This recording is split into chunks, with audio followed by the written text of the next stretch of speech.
Happy Monday morning. I hope you all had a good weekend. I just need to shut my door for 1 second, so bear with me, and I'll be right back. So it's a beautiful sunny morning in Gig Harbor. I hope it's nice and pleasant where you all are. We had a little bit of a cool weekend. Saturday was probably our worst day of the month. But today is beautiful, and today we're talking about nutrition for cardiometabolic health. This is part of our 5-part series on cardiovascular health. This is our third one in the series. We started the series by talking about optimal cardiometabolic function. We last week talked about nutrition, dietary support for that from the perspective of, we talked about it from food as caloric content. We talked about food thus providing energy, but then we started talking about the food is kind of information, like the macronutrient content of food and how that influences metabolism, i.e. being good and bad carbohydrates, good and bad proteins, good and bad fats. And we also talked about it from the perspective of there being information in food, the phytonutrients in food. And then we got into a discussion about food as medicine and the specific components of food that allow foods to affect our physiologies in the same way that medicines affect our physiologies, and how impactful that can be for us. And then the final kind of characteristic or way to look at food is its social meaning and its connectedness and how it fits us into our world. And that's actually what we're going to come back and discuss in our 5th lecture in this series, which will be mindful eating and daily strategies for nutritional success, which will be 2 weeks from now. Next week, we're going to be talking specifically about nutritional supplements and botanicals for cardiometabolic health. But today, we're going to focus in upon the dietary programs. Last week we talked about the components of the dietary programs, and today we're going to actually talk about the programs themselves.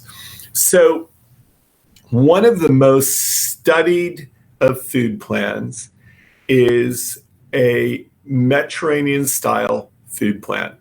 And clearly, the Mediterranean food plan some of the early work was done in the Lyon, Lyon, in France, Lyon heart study, and looking at the benefits of a diet that is rich in vegetables, it's rich in polyunsaturated fats, it's rich in those phytonutrients from vegetables. It's actually rich in omega-3 fatty acids, and it's relatively rich in whole grains. And that was kind of the component of a diet that was studied for its impact upon the heart and also upon the whole cardiovascular system and the cardiometabolic system, thinking about insulin physiology. And the Lyon heart study and other studies demonstrated the benefit. This was further demonstrated in what's called the HEAL study, the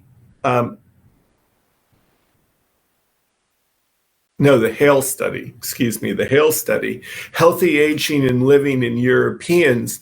And in the HALE study, they looked at people who were 70 to 90 years old, eating a Mediterranean-style diet and having other healthy lifestyle features to their lives, like they exercised, they didn't smoke, they slept well, they had a meditative practice, those sorts of things. They were vibrant, and they showed the benefit of a 50% reduction in cardiovascular and all-cause mortality in 70 to 90-year-olds living healthy lifestyles compared to the ones who did not. It really is remarkable when you think about it. And, one of the, in the 7-country study, which is one of the studies that started exploring the diversity of eating in different places, the Mediterranean style diet unique to the island of Crete was looked at. And interestingly, it was thought that the diet was particularly rich because of the omega-3 fatty acids coming from fish, but people on the island didn't eat a lot of fish, but it was how they raised their pork, for example, and their pork was raised on olives. So they got monounsaturated fats and they got omega-3 fatty acids coming from the animals being grass-fed and olive-fed, and actually they ate a lot of oranges as well. And the consequence was the pork was healthier pork. And so they ended up with a higher omega-3 fatty acid content. And they had whole grains and they didn't have a lot of processed food. So the upshot of it is that we look at these systems and we look at how we put them together and we start looking at the unique features. A study was done looking at also the richness of the omega-3 diet and thinking about the prebiotic, all of the fibers that would contribute to a healthy gastrointestinal microbiome, as well as all the probiotic kind of fermented foods that were part of the diet. So phytonutrients, that's 1P, polyunsaturated fats, including the omega-3 fatty acids, another P, the P for prebiotic and the P for probiotic. Those are kind of the 4 Ps of the healthy kind of Mediterranean style diet. The diet can be relatively rich in can be relatively rich in calories and can be relatively rich in grains, which is why some people modify the food plan to be a low glycemic load. So not bringing a lot of complex carbohydrates, which rapidly increase blood sugar and increase insulin levels, but instead moving away from that by limiting the number of grains to like 1 serving a day, or the number of starchy kind of category 2 vegetables.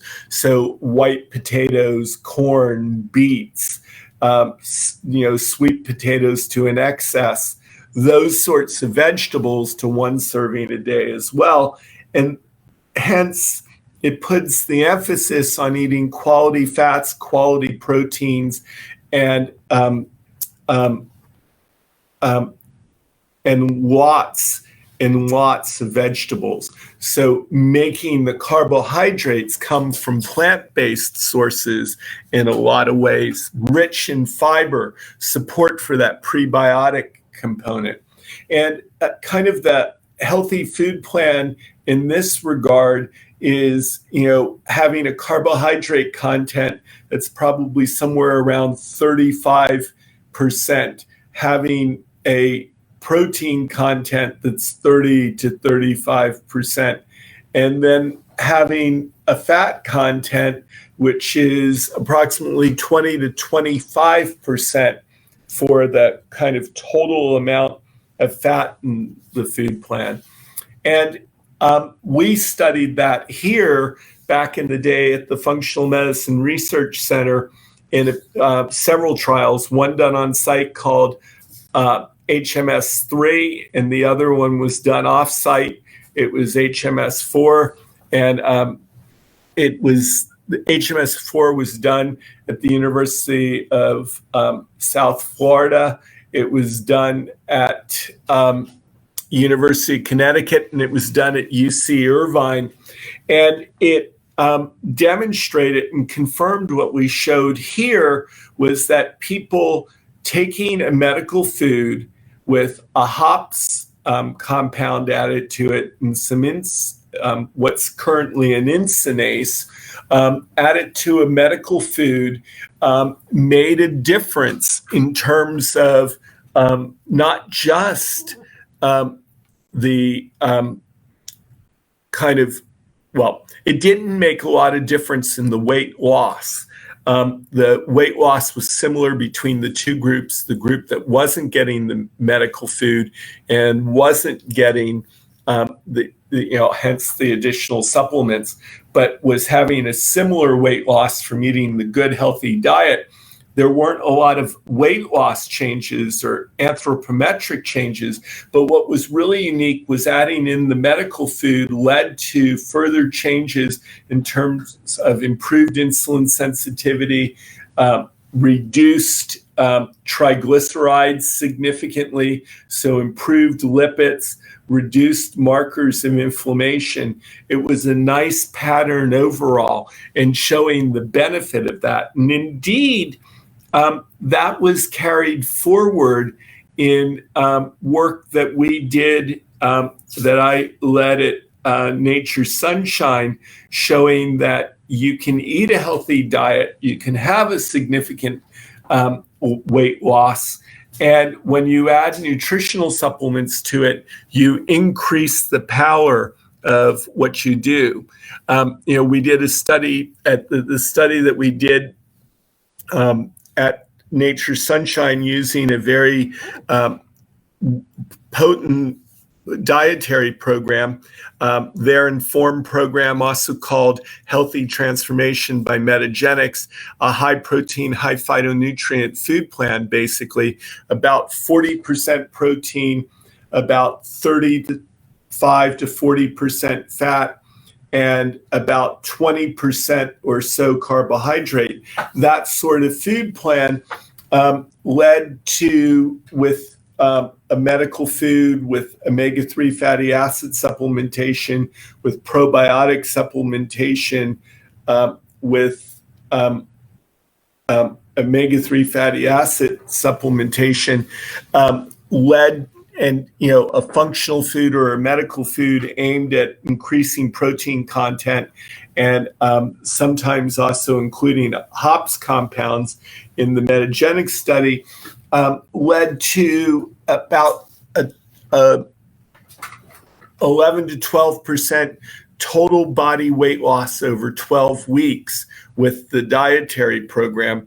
And there were significant improvements in the outcome of the metabolic markers of insulin sensitivity, of lipid disorders, of inflammation. In the Nature Sunshine study, the group that didn't get the nutritional supplements had about an 8% weight loss with the good dietary program, but they were close to a little over 12% with the addition of the supplements. So it can make a huge difference. And that diet, that modification of the diet, the high protein, high phytonutrient diet, is kind of building upon what was there in the cardiometabolic food plan, the Mediterranean style low glycemic load food plan, by upping the protein and reducing the amount of carbohydrates that were coming in, reducing them to the point that there were no grains, there were no legumes, there were no starchy category 2 vegetables, and instead, the real source for carbohydrates were those that were in the healthy foods, that were healthy proteins or healthy fats, or that were within category 1, the non-starchy, the leafy vegetables, the greens, and it made a huge difference. And that food plan is actually one of my favorites to prescribe. It is anti-inflammatory because it doesn't have a lot of bad fat. It's anti-inflammatory because it reduces insulin levels, And at the end of the day, it makes a big difference. If you continue that trend, from the, cardiometabolic food plan, which could be up to like 40% carbs and 35% protein and 25%, 30% fat, to what we were talking about, 40% protein, 35 to 40% fat, 20 to 25% carbohydrates. If you take that a step further, you can get into kind of the metabolic food plans that we talk about, and where we increase the fat, we increase the phytonutrients, we reduce the protein a little bit, and we very much restrict the carbohydrates. People call that kind of a neuro-based food plan. People call that a mitochondrial support food plan. And then carrying further along, getting up to the point of 65, 70% of calories coming from fat, you're into the range of ketogenic food plans.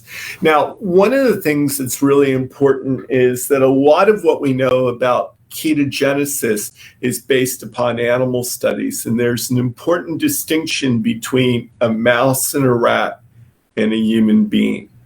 And part of what that distinction is that mice will only go into ketosis if they're eating a high-fat diet that is restricted not only in carbohydrates, but that is restricted in protein as well. And in humans, that's not the case. We can become ketotic while eating adequate protein. And the benefit there is that eating protein preserves our muscle mass. And so it becomes, not necessarily necessary to get as high as that to have a difference. So, those are kind of the spectrums, a whole foods diet, the Mediterranean style low glycemic load or cardiometabolic food plan, the high protein, high phytonutrient food plan, a mitochondrial support, neurologic support food plan, a ketogenic food plan. That's that spectrum that where you tailor for what your outcomes are. One of the things that's frequently done is people will frequently adopt a ketotic food plan to get rapid weight loss. And we have to be very careful because those high-fat diets can be pro-inflammatory. If you are limiting the number of calories you get when you do the ketogenic food plan to really drive a weight loss, you are keeping the number of grams of fat at a relatively low level. But if you are thinking about the leakiness of the gut and the fact that carbohydrates and fats contribute to that. And there's some studies that suggest when you get over 100 grams of fat a day, that there is potential for making a leaky gut. You have to be careful about some of these programs where people who are doing a good amount of exercise, who are trying to get that last fine tuning of their bodies, the athlete who's running a lot, the person who's quite active and eating a food plan, let's say 2,000 calories a day. Well, 2,000 calories a day, 70% of that coming from fat. Suddenly that's 1,400 calories. 1,400 calories divided by 9 grams per calorie. You are well over